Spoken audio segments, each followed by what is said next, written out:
salah seorang di antara cucunya Rasulullah yang bernama Sayyiduna Al-Hasan pernah berjalan dengan putranya. Di beberapa tempat dia berjumpa dengan orang pedalaman yang benci kepada keturunan Rasulullah. Karena keturunan Rasulullah ini dibenci dari semenjak zaman dahulu, bukan sesuatu yang baru. Sampai Allah katakan dalam Al-Quran, Inna syani'aka huwal abtar. Sesungguhnya orang yang mengatakan kamu tidak memiliki keturunan, wahai Muhammad, dialah yang tidak memiliki keturunan.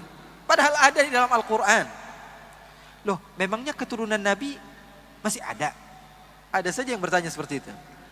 Kalau di dalam Musnad Al-Imam Ahmad bin Hanbal, Nabi Muhammad bercerita bahwa Imam Mahdi nanti di akhir zaman akan diutus oleh Allah Subhanahu wa Ta'ala sebagai penyelamat kepada umat. Kata Rasul, dan dia dari keturunan saya. Sekarang pakai akal. Kalau nanti di akhir zaman ada keturunan Nabi, terus nongolnya dari mana kalau sekarang nggak ada keturunan Nabi?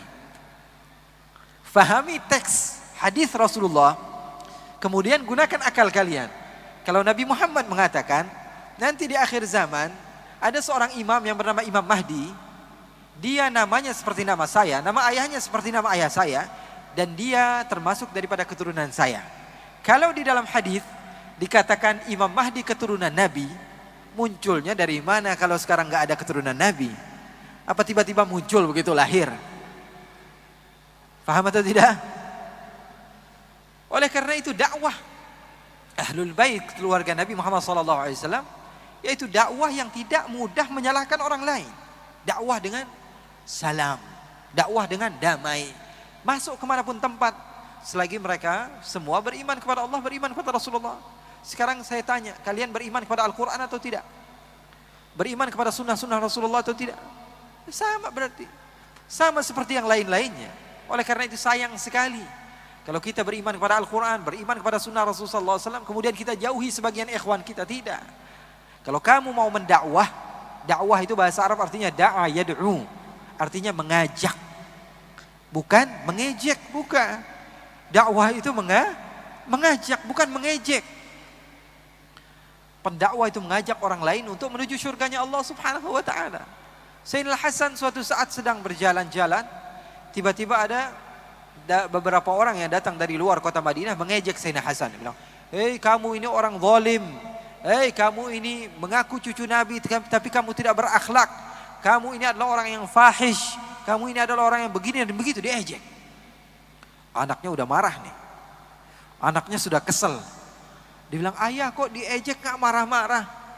Bapak kok dibilang begini, dibilang begitu, kok kamu tidak marah biasa saja?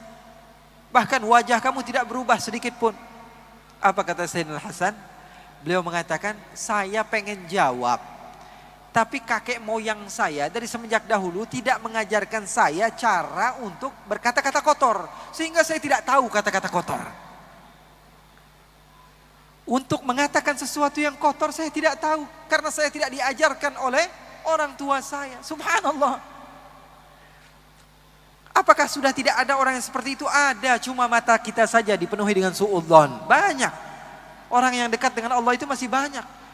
Bahkan beberapa daripada guru saya bercerita, sebagian orang-orang pedalaman di Hadramut sana bertanya, "Masa sih di dunia ini ada orang yang ghibah?" Saya nggak percaya katanya. Ada orang yang mengumpat orang lain dari belakang. Saya nggak percaya. Pasti di dunia tidak ada. Orang yang seperti itu masih ada loh. Cuman karena memang lingkungan kita saja. Lingkungan kita ini apa? Lingkungan segala sesuatu diupdate. Orang yang salah sedikit dikatakan begini, begitu dan lain sebagainya. Enggak. Orang yang salah itu bisa diperbaiki. Kalau kamu mengajaknya dengan cinta, dengan kebaikan, dengan hal-hal yang positif. Oleh karena itu, saya mengajak kalian semua keluar dari tempat ini untuk semakin bersatu, bergabung bersama mereka-mereka yang benar-benar mau mengajak kalian kepada kebaikan.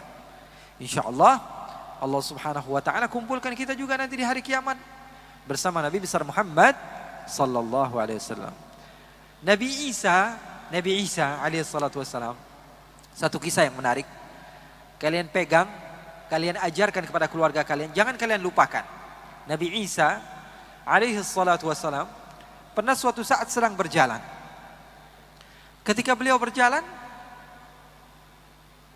Tiba-tiba ada sebagian orang yang mengejek Nabi Isa.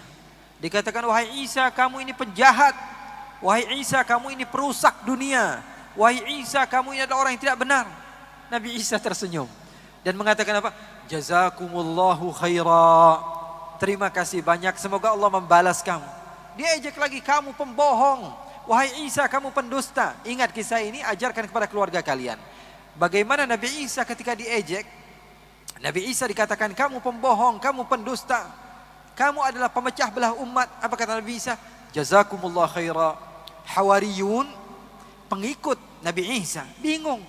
Wahai guruku, kenapa kok kamu diejek? Kamu jawabnya jazakumullah khairan, semoga Allah membalas kebaikan. Apa kata Nabi Isa?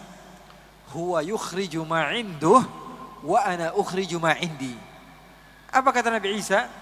Dia ini, orang-orang yang jahat ini, dia mengeluarkan apa yang ada di hatinya. Hatinya kotoran semua, yang keluar dari lidahnya apa? Kotoran juga. Saya cari-cari di hati saya, kotoran ada atau tidak? Tidak keluar dari hati saya kecuali apa? Jazakumullah khairan. Maka itulah yang keluar dari lidah saya. Paham atau tidak? Jadi lisan kalian menunjukkan watak kalian. Tulisan kalian menunjukkan hati kalian. Semakin kotor kata-kata yang kalian keluarkan, semakin menunjukkan kapasitas hati kalian di dalam keimanan kepada Allah Subhanahu wa taala. Terkadang kita bingung. Saya ini pernah berdakwah di satu kota di Malaysia namanya Melaka. Di situ saya sudah berdakwah bertahun-tahun. Di satu waktu ada di satu masjid saya harusnya khutbah Jumat. Tiba-tiba foto saya dari atas diturunkan sebagian orang yang mengaku mengikut sunnah, mengikut hadis, mengikut Al-Quran. Dia katakan ini Habib tidak sesuai dengan Al-Quran dan sunnah.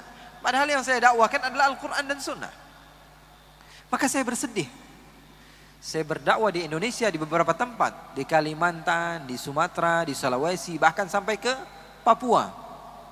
Berdakwah di Malaysia, di Brunei, di Singapura, di Hong Kong, di Turki, Australia, di New Zealand. Di beberapa tempat, di Eropa dan di Asia.